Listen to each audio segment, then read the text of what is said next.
بھرا ہوا ہے معافی نامے سے، قطار لگی ہوئی ہے 3 دنوں سے،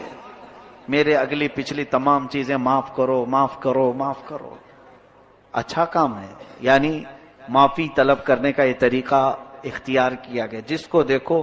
اور بیچارہ لکھتا بھی نہیں، کاپی پیسٹ ادھر سے اٹھائے ادھر کر دے، لکھنے کی بھی کسی کے اندر اتنی ہمت بھی نہیں ہے۔ ذرا آپ اس کے متعلق سوچو، صحیح ہے ہمارے بزرگوں کا یہ طریقہ رہا،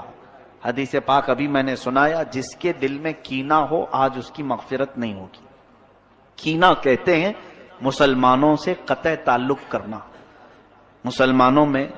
بہت سارے ایسے ہیں جو اپنے رشتوں کو چھوڑ کر بیٹھے ہوئے، بھائی بہن سے بات نہیں کر رہا ہے،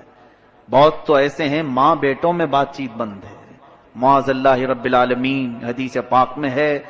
جس نے دنیا میں صلہ رحمی رشتے کو قطع کیا، کٹ کیا، قیامت کے دن اسے کاٹ کر دوزخ میں ڈال دیا جائے گا۔ صلہ رحمی کو قطع کرنے والا، حضور نے یہ بھی فرمایا جس نے 3 دن سے زیادہ اپنے بھائی سے ترک تعلق کیا وہ میری امت میں سے نہیں ہے۔ یہ بڑی وعیدیں ہیں، اس لیے بزرگوں نے ایک طریقہ اپنایا تھا، آج کی رات جو کچھ بھی ہوا پچھلا سب بھول جاؤ، معافی طلب کرنے کے لیے ہم رب کے حضور آتے ہیں مغفرت کے لیے، لیکن اگر ہمارے پاس 2 چیزیں ہیں، نمبر 1 شرک اگر کیا ہو تو بخشش کی سوال ہی نہیں، دوسری چیز اگر کینہ ہے دل میں دوسرے کے متعلق، اپنے بھائیوں کے متعلق، تو بھی بخشش کی یہاں پر ممانعت کر دی گئی، مغفرت نہیں ہوگی۔ تو بزرگوں نے یہ عادت ڈالی تھی امت مسلمہ کو کہ یہ شب برات آنے سے پہلے پہلے اپنے دل کے کینوں کو صاف کر لو، معافی طلب کر کے صاف ستھرے ہو جاؤ، تاکہ آج بٹنے والی مغفرت تمہیں بھی مل جائے۔ بذات خود اس سے معافی طلب کریں جس کے ساتھ آپ کا معاملہ ہوا ہے، اس کے پاس جائیں، یہاں پر نفس جانے نہیں دے گا، یہی بات تو ہے۔ میں آپ کو بتاؤں، جتنی جلدی آپ یہ معافی نامہ بھیجیں کسی کو کہ مجھے معاف کر دیں، اسی جگہ پر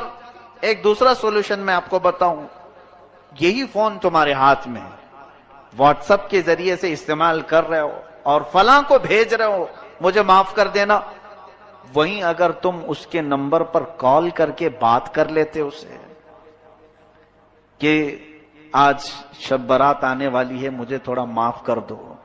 پچھلے کئی باتیں تمہارے سے سخت ہو گئی، اس کے لیے دل نہیں مانے گا۔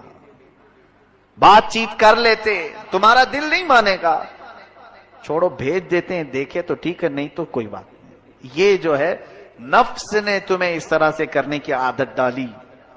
نفس امارہ یہ نہیں چاہتا ہے کہ کسی کے سامنے جھک جائیں ہم، معافی طلب کرنے میں نفس کی شرمندگی ہے، اور رب تبارک و تعالی یہی چاہتا ہے کہ تم اپنے نفس کو جھکاؤ، اپنے نفس کو جب تک تم نہیں جھکاؤ گے تو معافی کی کوئی امید ہی نہیں۔ یاد رکھنا قیامت کے دن یہی حقوق العباد تمہیں جہنم میں لے کے چلے جائیں، اس کا حق مارا، اس کو ستایا، اس کو پریشان کیا، اگر یہ قیامت کے دن سب کھڑے ہو گئے تو پھر ان سب کو تمہیں نیکیاں بانٹنی پڑیں گی جو جو نیکیاں کیے تھے، اور اگر نیکیاں کچھ ہے نہیں تو ان کے گناہ اٹھا کر تمہارے اوپر ڈالے جائیں گے۔ یہ حقوق العباد میں یہی ہوگا قیامت کے دن۔ اس لیے اگر معافی مانگنے کا شوق ہے، بلکہ مانگنا چاہیے بھی، اس طرح سے نہیں، جاؤ ملاقات کرو، اگر ملاقات کرنا پاسبل نہیں، ممکن نہیں، تو فون پہ بات کر سکتے ہیں آپ، ان سے فون پہ بات کریں اور معاملات طے کریں کہ آپ دل سے مجھے معاف کریں اور مجھ سے جو ہو سکا میں آپ کو معاف کرتا ہوں۔